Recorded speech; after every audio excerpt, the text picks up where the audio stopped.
Good afternoon.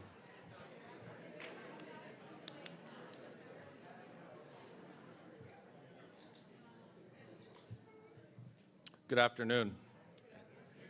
Thank you for being here today. I'm very happy to see so many of you here in person, and I know we have many folks joining online, so I appreciate your time today.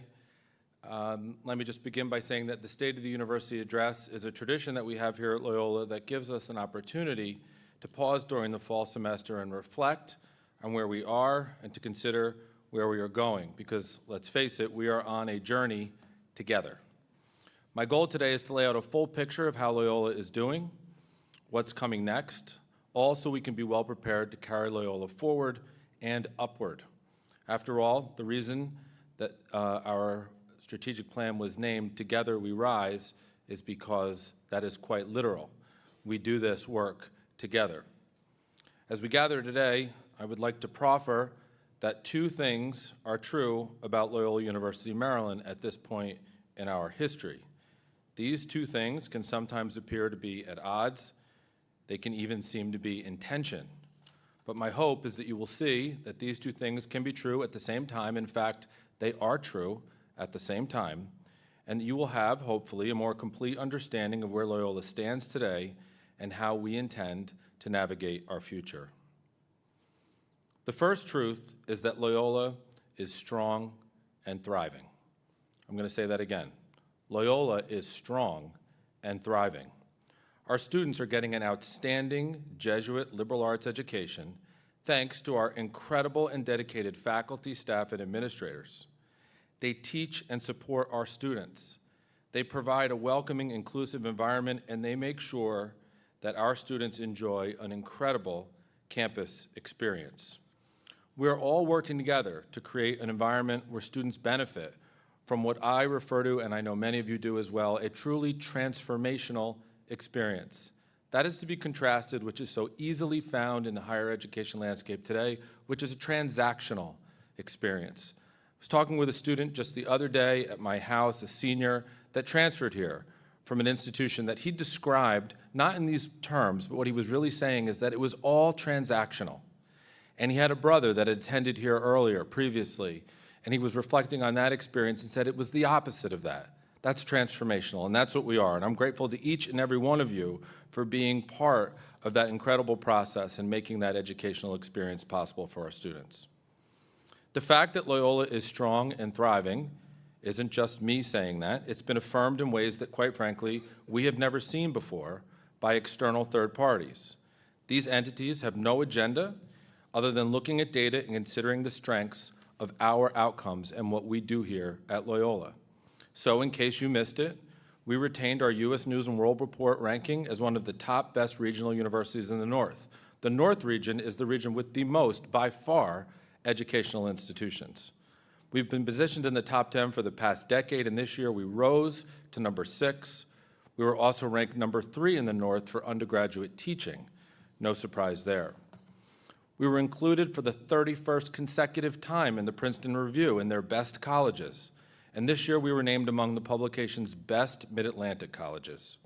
We were named as a college of distinction for excellence in engagement, teaching, community, and outcomes. And I never get tired of saying this, the Wall Street Journal ranked Loyola number 23 of all universities in the country and number 5 in the country for career readiness.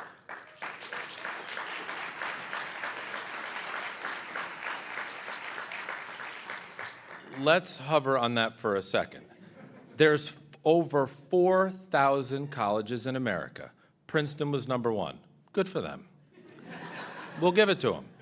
Loyola was number 23, number 1 in the entire state, and number 1 of all the Jesuit colleges and universities in the country. That is truly amazing. And that affirmation is an affirmation of this institution, but not in the abstract. It's an affirmation of all of you. It's an indication of what you do and how you do it, and it is an affirmation of what happens to our students when they leave here. They are transformed, and they live a life of purpose and meaning, and that was reflected in that survey. If the survey comes out next year and it's different, I will never mention it again.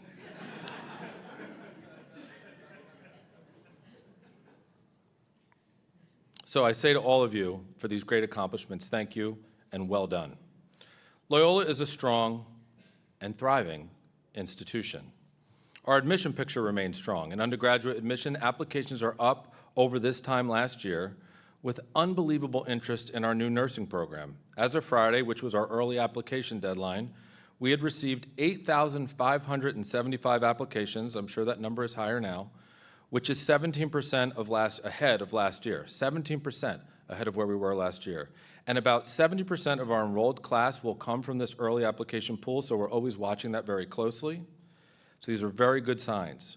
Our new nursing program has generated 803 applications, which is by far the most popular major from an applicant standpoint. And may I remind you, we don't really have a nursing program. We have a poster that says, nursing. I think we were onto something with that one. Construction is underway on the Donnelly Science Center, and as we renovate and expand that space in what is the largest capital project we've ever taken on, that work reinforces our commitment to STEM and is creating space that we will need for the Bachelor's of Science in Nursing program, as well as other STEM initiatives. Earlier this year, Loyola received a $1 million grant in federal funding and $225,000 in state funding to renovate and create a community hub in the university's multi-purpose center at 5104 York Road, also known as the old car dealership building. Those renovations will strengthen our York Road initiative. They'll be a resource to our campus community and to our neighbors, and I predict that once and for all, the building will no longer be called the old car dealership building. So we look forward to that. In recent months, we've seen a student, Lily Tiger, class of 24, and a faculty member, Dr. Tugi Chaloon, professor of finance, receive the prestigious Fulbright fellowships. So congratulations to them. That's a big deal.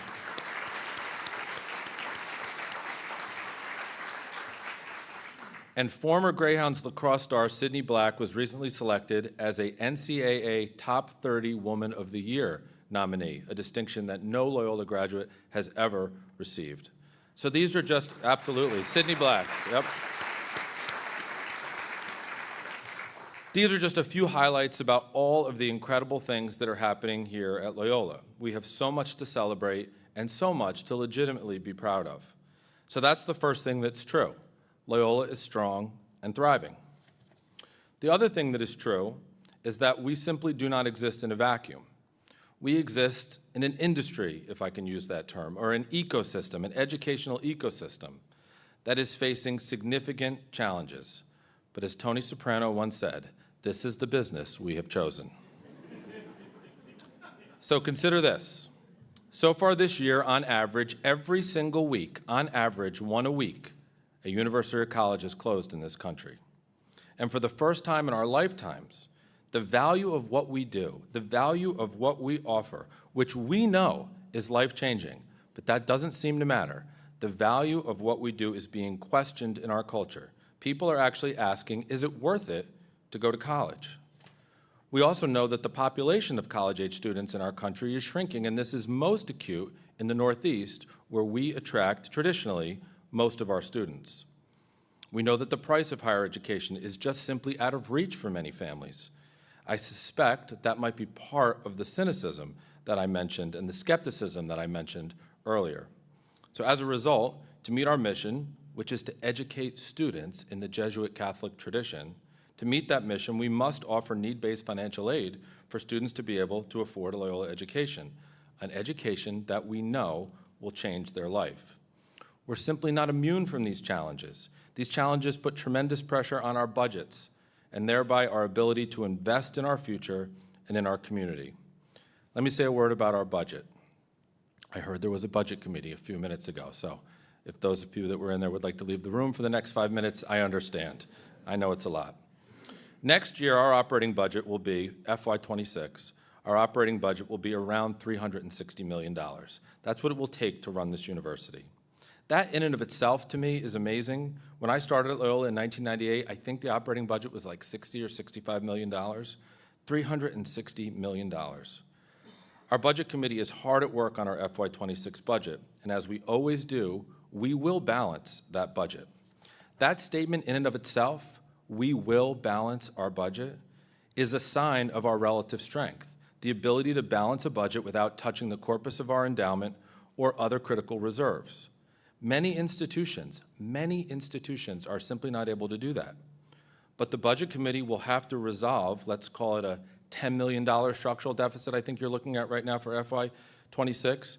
And this has nagged at us for many, many years. It was exacerbated during COVID, but it existed before that. This structural operating deficit that we ultimately close, but we do it in ways that are less than optimal. We typically balance our budget by making trade-offs that are far less than ideal. Basically, we defer or forego investments in things that we know are needed, investments that are needed to maintain the excellence associated with our first truth, investments in our facilities, which are aging by the second, investment in our programs, and most importantly, investments in our people. So what do we do about these two truths that clearly stand in tension with each other? A relatively strong and thriving university that is part of an educational ecosystem that has extreme headwinds and challenges for which we are not immune. What do we do? Well, we could just hold on to the one truth that we like and ignore the one that we don't.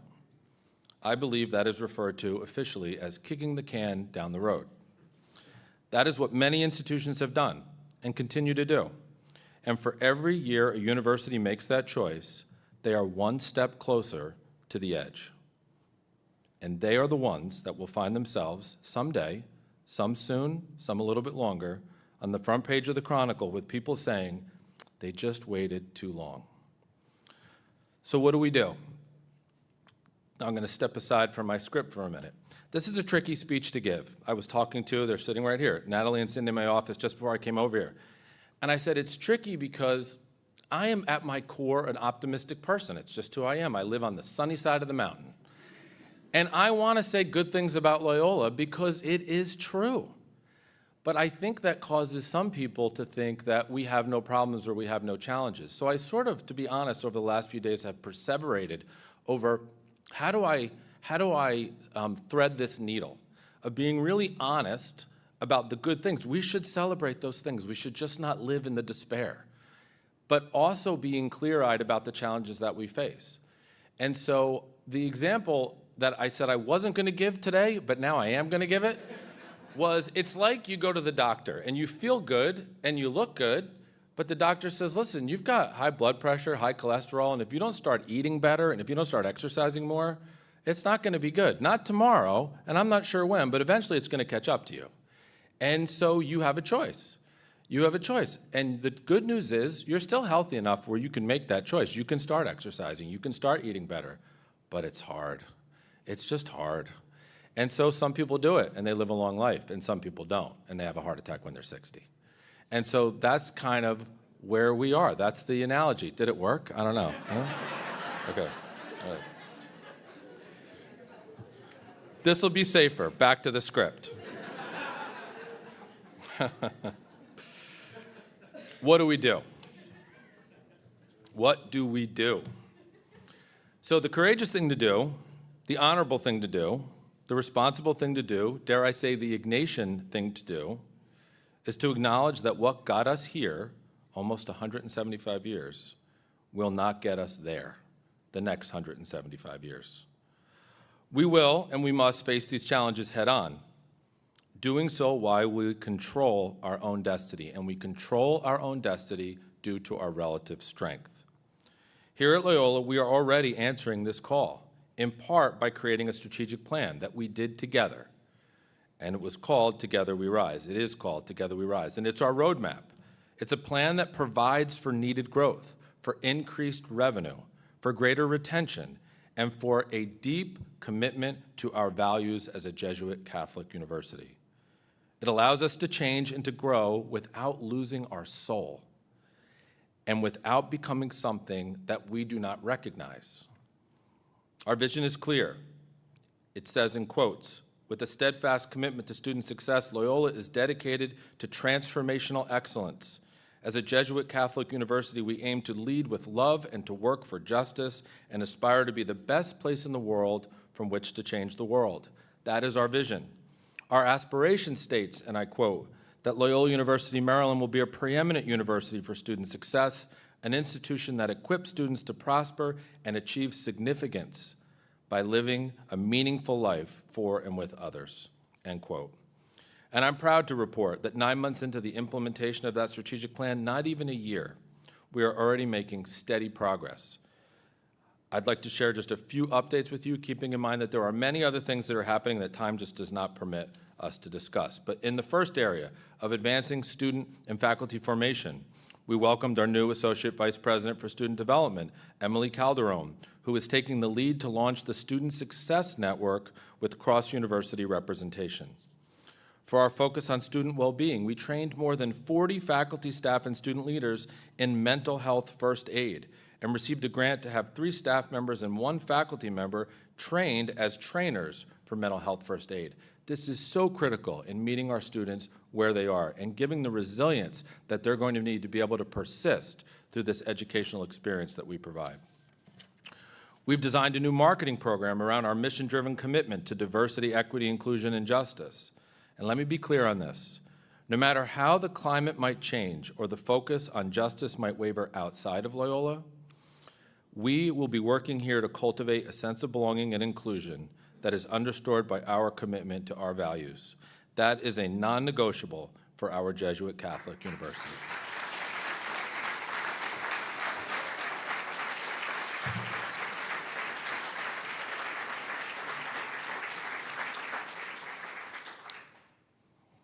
In growing our footprint, influence, and enrollment, I've mentioned the nursing program briefly, but our work here is integral to the success of our strategic plan.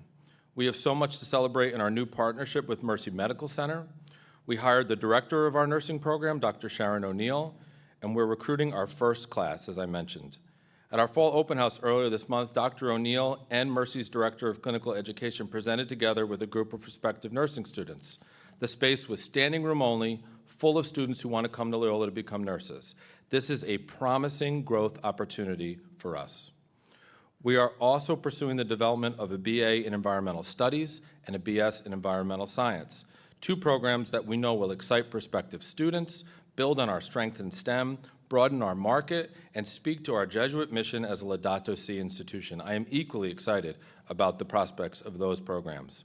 And as I mentioned, our exciting renovation and expansion of Donley shows the growth that is happening here at Loyola and positioning us for future growth in STEM. And let me just say to any of those that are displaced by this construction, thank you. I know it is not easy. I appreciate your grace and your patience. It will be worth it. If you can remember what Beatty Hall looked like and what it now looks like, just hold on to that vision. Hold on to that dream. It's coming. It will be worth it. But I'm grateful for everyone's patience and your flexibility in making sure we can still educate students in makeshift space.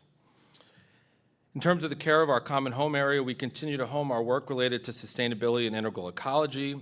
One of the measurable steps on this whole initiative is what we call our STARS rating. That stands for Sustainability Tracking Assessment and Rating System. We've mapped out a plan to advance our current status from bronze to platinum. Loyola feels like a platinum institution, doesn't it? Not bronze. So that's going to happen in the next few years, and that'll be a way for us to measure the progress that we're making on that very important initiative. As we continue to cultivate a community of belonging, we've hired our first director of LGBTQIA+ student services, Pat Cassidy.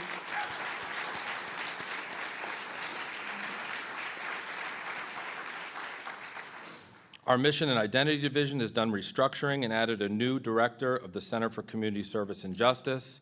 Mary Sue Callan Farley is tasked with re-envisioning the work of the center around integral ecology and service learning. And yes, great. And within our focus to thrive by investing and supporting our team, as I hope you know, we have a goal, it's a goal of improving our compensation for our workforce. We've completed a study with Siegel Compensation. This work has helped us outline a plan for updating our compensation levels over the next few years so we can become competitive in the marketplace, attract the best workers, retain our best workers, and compensate our employees appropriately. The Siegel report has created an updated salary range. All the ranges have been updated, and a separate effort will be undertaken around faculty compensation in the near future. With regards to our current effort, the community is going to be receiving a communication before Thanksgiving about how this is all going to unfold. I know there's a lot of questions about this, very legitimate, fair questions. What I can share now is that the first step of this process is to bring people, right? We have new ranges. Everybody has a salary. If your salary does not fall within the minimum, it doesn't hit the minimum of that new range, the very first step, this is a triage exercise, is to get everyone up to that minimum. I recognize that it's an important first step, but just the first step. We know that we have further to go to address fair and competitive compensation across the board and to make sure that Loyola is an employer of choice. I wish that we could address all of our salary issues with one fell swoop, but the reality is that we have to do this in stages over time. This is why I am so motivated and to increase revenues and to reduce expenses where feasible. Addressing compensation is a major element of our strategic plan, and we are committed to seeing this through. A quick update on one of the searches that's happening at Loyola that I want to share. We continue to move forward with our search for our next Vice President for Finance and Administration, with the hope of filling that position next semester. I want to publicly thank Sean Francis and Helen Schneider for stepping up to make sure that the division has not missed a beat, and it has not. So thank you to both of them.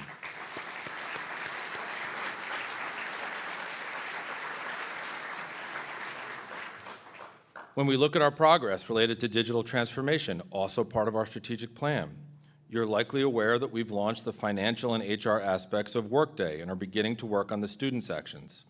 As expected, this has been a difficult and sometimes challenging transition across the university. We're migrating from a system that we've had since Millard Fillmore was president, I think. That's the president the year we were founded, by the way. Isn't that a fun fact? Yeah. Where's Rita? I told you I would get it in.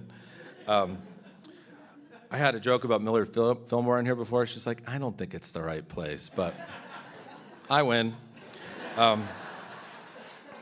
So as expected, this has been a difficult transition, and I want to thank everyone for the patience and understanding and hard work to make this part of our daily lives. The strategic plan also calls for us to focus on making Loyola a more operationally excellent institution. We have committed to engaging in a comprehensive process to examine our university operations.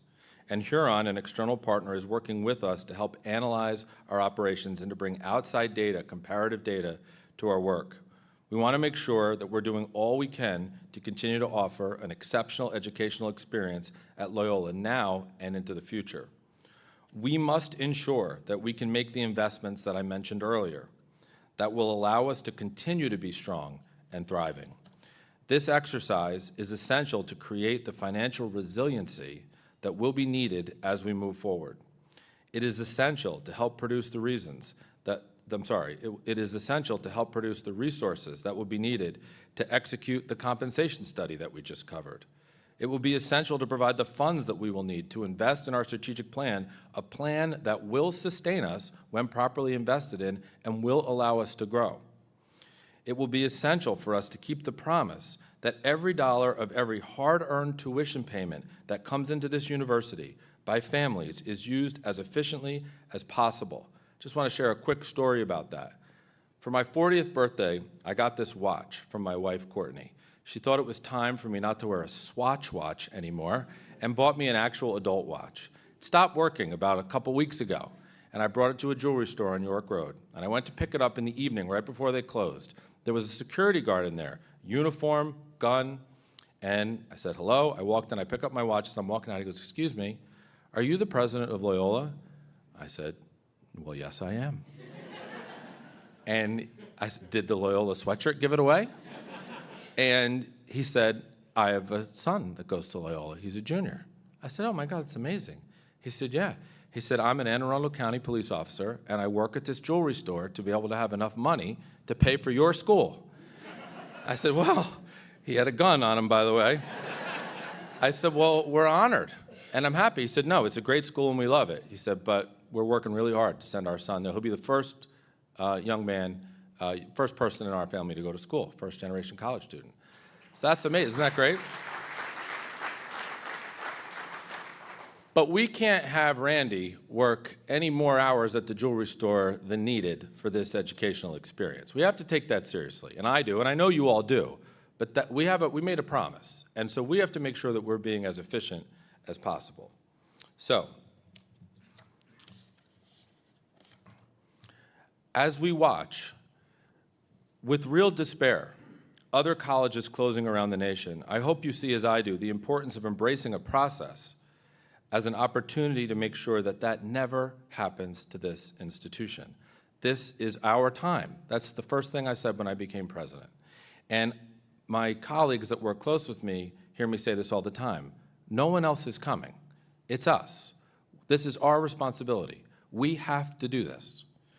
I am grateful to the Operational Excellence Work Group, and especially to the chairs, Dr. Cheryl Moore Thomas, our provost, and Sean Francis, our interim vice president for finance, for their work on this extensive project. And I look forward to sharing more information with you as we receive it and consider the recommendations, decide which ones we want to move forward with, and move them through the governance process as needed, and take the steps necessary to become more operationally excellent, efficient, and thereby more financially resilient institution, while always maintaining who we are and what we are, and as I said earlier, not losing our soul and not turning into a school that we no longer recognize. That is not an option, but we have to figure out a way to somehow, as I said earlier, thread that needle. Now, I understand that any time you bring in a consultant, people get nervous. I want to make sure you know that Loyola, we will make the decisions, not our external partner. This will be a transparent process. I'm not aware of any university that I've ever come across that has a more robust governance process, and I say that with affection.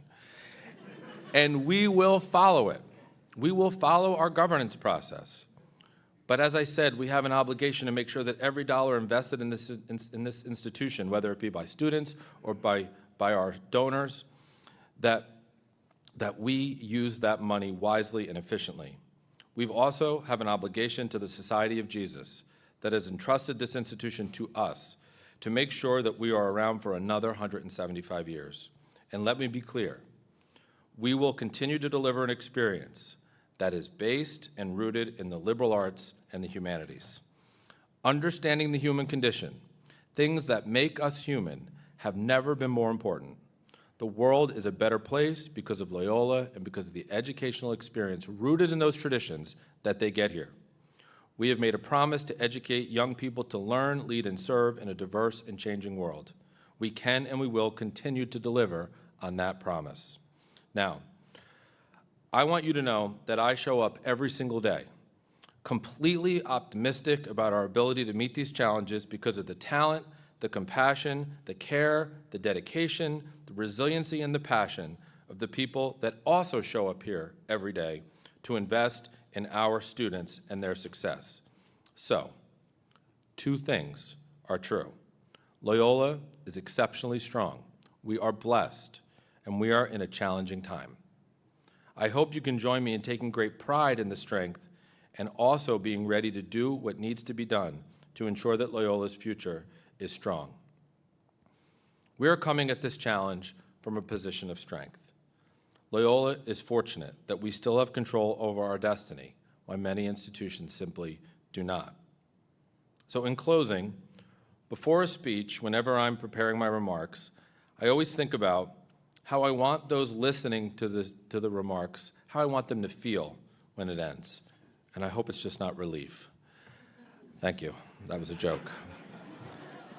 I hope you leave today full of pride for what we've accomplished together, and also determination and hope for what we will accomplish, what we can accomplish going forward together. So I'll end with this. We've covered many big topics. There are many big things ahead of us and in front of us, and they're top of mind as we move our strategic plan forward. But the other day, I came across a poem by Donna Ashworth, wasn't familiar with her work, titled Joy Comes Back. And there was a line in the poem that really struck me. It said, "Joy is less fireworks and more fireflies, less orchestra, more birdsong." And I was reminded at that moment that it's rarely about the big things. It's about the little moments that are truly special, that are truly magical. And that is so true here at Loyola. This community is unlike any in the world, and it's because of the people and the connections that we have to one another. We are so uniquely relational at this institution. The big initiatives are critical, no doubt, and we will make those things happen together. But what makes Loyola, what is most special, most joyful, are those little exchanges and interactions that happen here every single day. So I hope as you leave today and go forth to set the world on fire in your classroom or in the student center or on the field or in the gym or in your conversations with students and colleagues, I hope that you'll find joy in being part of this incredible community. I'm so grateful that we're on this journey together, and I am excited for what the future will bring. Together, we are delivering an extraordinary educational experience for our students. Together, we are supporting one another and working together with an eye towards innovation and an eye towards justice. And together, clear-eyed and unafraid, we are shaping the future of Loyola, because together we rise. God bless, and go Hounds. Thank you.